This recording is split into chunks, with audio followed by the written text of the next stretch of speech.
ከወልቃይትና አካባቢው በጦርነት የተፈናቀሉትን ከመመለስ ጎን ለጎን በጦርነቱ የሰፈሩትን ማስወጣት ያስፈልጋል ተባለ። ከሰሞኑ በሁመራ የተደረገውን ተፈናቃዮች የመመለስ መድረክ ተመልክተናል። ተፈናቃዮችን ተቋማዊ በሆነ መንገድ የመመለስ ሥራ እንዲጀመር ህወሓት ጥሪ አቅርቧል። የአማራ ክልል ርዕሰ መስተዳደር አዳዲስ የአመራር ሹመትንም ሰጥተዋል።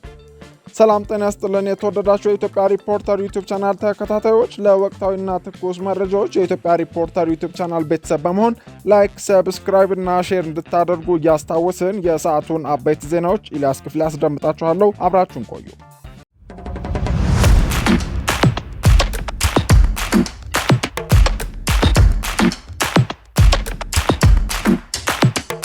የሲቢ አካውንት ብቻ ነው እንዴ ያለ?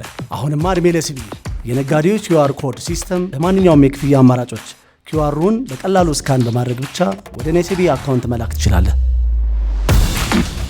የሲቢ የነጋዴዎች QR ኮድ ሲስተም ግብይትን ያቀላል። በሲቢኢ ተችሏል።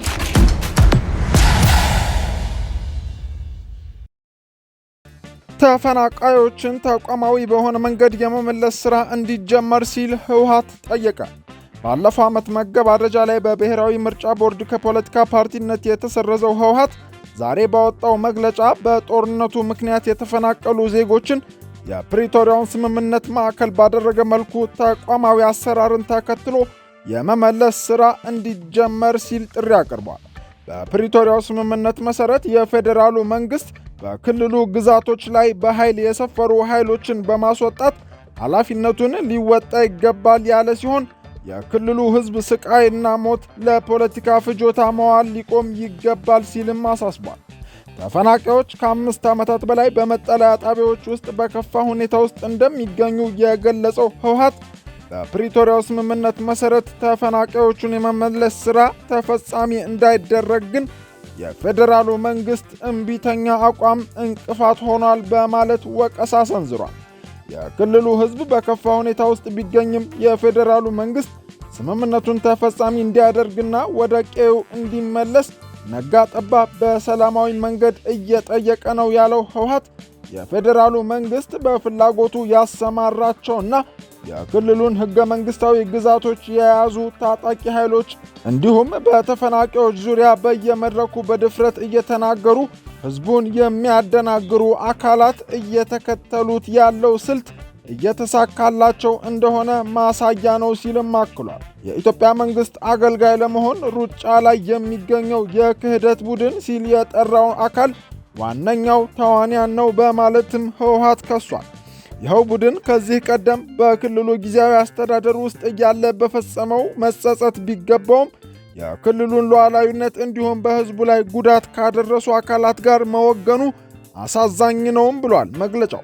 የፌዴራሉ መንግሥት የተፈረመውን ስምምነት ወደ ጎን በማድረግ ታጣቂዎችን በማሰማራት ተግባር ላይ መጠመዱ አግባብነት እንደሌለው የገለጸው ህወሓት በክልሉ ግዛት የሰፈሩ ታጣቂዎችን በማስወጣት ተፈናቃዮችን የመመለስ ሥራ በአፋጣኝ እንዲጀመር ነው ያሳሰበው።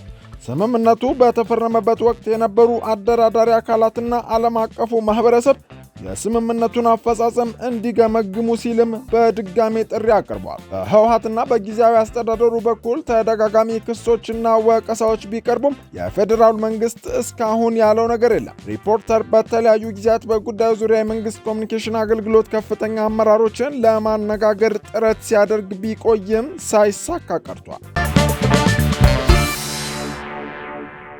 የአማራ ክልል ርዕሰ መስተዳደር አዳዲስ የአመራር ሹመት ሰጡ። የአማራ ክልል ርዕሰ መስተዳደር አረጋ ከበደ ከጥቅምት 15 ቀን 2018 ዓ.ም ጀምሮ ለተለያዩ የክልሉ ተቋማት የአመራሮችን ሹመት አጽድቀዋል። ሹመቶቹ የአመራር ብቃት፣ የሥራ ልምድ፣ የትምህርት ዝግጅትና ስነ ምግባራቸውን መሠረት በማድረግ የተሰጡ ናቸው የተባለ ሲሆን በዚህም የክልሉ የኮሚኒኬሽን ቢሮ ኃላፊ የነበሩት ዶክተር መንገሻ ፈንተው ከኮሚኒኬሽን ተነስተው የክልሉ የገቢዎች ቢሮ ኃላፊ ሆነው ተሹመዋል።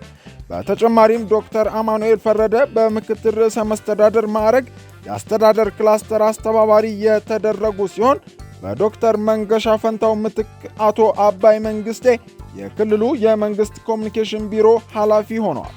ርዕሰ መስተዳድር አቶ አረጋ ከበደ በአጠቃላይ 35 አዳዲስ ሹመቶችን የሰጡ ሲሆን ዶክተር ማተቤ ታፈረ የአማራ ስቴት ዩኒቨርሲቲ ፕሬዝዳንት እንዲሁም አቶ ሱባለው መሰለ የዩኒቨርሲቲው ምክትል ፕሬዝዳንት ሆነውም ተመርጠዋል። ስማርት ቴክኖሎጂ በመታገዝ የፊት ገጽን ወይም የጣት አሻራን በመጠቀም በራስ አገዝ አገልግሎት ወይም በባንካችን ሰራተኞች ታግዘው ሂሳብ መክፈት፣ ገንዘብ ገቢ ወጪ ማድረግም ሆነ ሌሎች ፈጣንና ደህንነቱን የጠበቀ የተሟላ የባንክ አገልግሎቶች ያገኛሉ። አቢሲኒያ የሁሉም ምርጫ። ከወልቃይትና አካባቢው በጦርነት የተፈናቀሉትን ከመመለስ ጎን ለጎን በጦርነቱ የሰፈሩትን ማስወጣት ያስፈልጋል ተባለ። ከሰሞኑ የሰላም ሚኒስትሩ መሐመድ ኢድሪስ፣ የጠቅላይ ሚኒስትሩ የምስራቅ አፍሪካ ጉዳዮች አማካሪ ሚኒስትር ጌታቸው ረዳ እንዲሁም በአማራ ክልል መንግስት ስር የተዋቀረው የወልቃይት ጠገዴ ሰቲት ሁመራ ዞን የሥራ ኃላፊዎችና የወልቃይት ጠገዴ አማራ ወሰንና ማንነት አስመላሽ ኮሚቴ አባላት በተገኙበት በሁመራ ከተማ የተካሄደው መድረክ የጦርነት ተፈናቃዮችን ለመመለስ በሚያስችሉ ሂደቶች ላይ አተኩሯል ተብሏል። ከጦርነቱ አስቀድሞ በፖለቲካዊ እንቅስቃሴም ሆነ በመንግስታዊ ሹመት ለጉዳዩ ቅርበት ያላቸው የቀድሞው የህወሓት አባሉ አቶ ጌታቸው ረዳ የጠቅላይ ሚኒስትሩ አማካሪ ከሆኑ በኋላ በተገኙበት በዚህ መድረክ ላይ የወልቃይትና አካባቢው ችግር ኃላፊነት በተሞላበት መንገድ መመለስ አለበት የሚል አቋም ይዘው እንደቆዩና ለዚህም ዋጋ እንደከፈሉ ጭምር ሲናገሩ ተደምጠዋል። ህወሓት የአካባቢው ሰዎች ያልሆኑ አስተዳዳሪዎችን ለሹመት አዘጋጅቷል ብለው በፊት የነበሩት አመራሮች አንዳንዶች በፈቃደኝነት ወደ አዲሱ መዋቅር ውስጥ እንደገቡ፣ የተወሰኑ ደግሞ እንደኮበለሉ ተናግረዋል። ከህዝቡ ጋር ንግግር ተደርጎ ተፈናቃዮች ተመልሰው ከዚያም የህዝቡ ጥያቄ በስርዓት የሚታይበት መንገድ መፈጠር አለበት የሚለውን ሁሉም መቀበል ይገባዋል ሲሉም አቶ ጌታቸው ተናግረዋል። ከመድረኩ በኋላ ከአማራ ክልል ኮሚኒኬሽን ቢሮ የተገኘው መረጃ ተፈናቃዮችን ወደ አካባቢያቸው ለመመለስ የሚከናወኑ ተግባራት ዘላቂ ሰላምን ማምጣት በሚያስችልና የህዝብን አንድነት በሚጠብቅ አግባብ የሚፈጸም መሆኑ ተገልጿል ብሏል። በህዝብ ላይ ወንጀል የፈጸሙና በህግ ተጠያቂ መሆን የሚገባቸው አካላት በተፈናቃይ መመለስ ምክንያት የህግ የበላይነት ሳይረጋገጥ መቅረት እንደሌለበትም በውይይቱ ተነስቷል ሲል አስታውቋል። አካባቢው ለኢትዮጵያ ሰላም መሆን ቁልፍ መሆኑን በመረዳት እንዲሁም ዘላቂ ሰላም እንዲፈጠር ህዝብ የሚያነሳውን የማንነት ጥያቄ በሰላም መፍታት አስፈላጊ ነው ያሉት ደግሞ በአማራ ክልል አወቃቀር የወልቃይት ጠገዴ ሰቲት ሁመራ ዞን ምክትል አስተዳዳሪ የሆኑትና የወልቃይት ጠገዴ አማራ ወሰንና ማንነት አስመላሽ ኮሚቴ ዋና ሰብሳቢ ኮሎኔል ደመቀ ዘውዱ ናቸው። ሰላማዊ የሆኑና የህዝቡን ማንነት አክብረው ለመኖር ፍላጎት ያላቸውን ወገኖች ለመቀበል የአካባቢው አስተዳደርም ሆነ ህብረተሰቡ ዝግጁ ነው ሲሉም ገልጸዋል።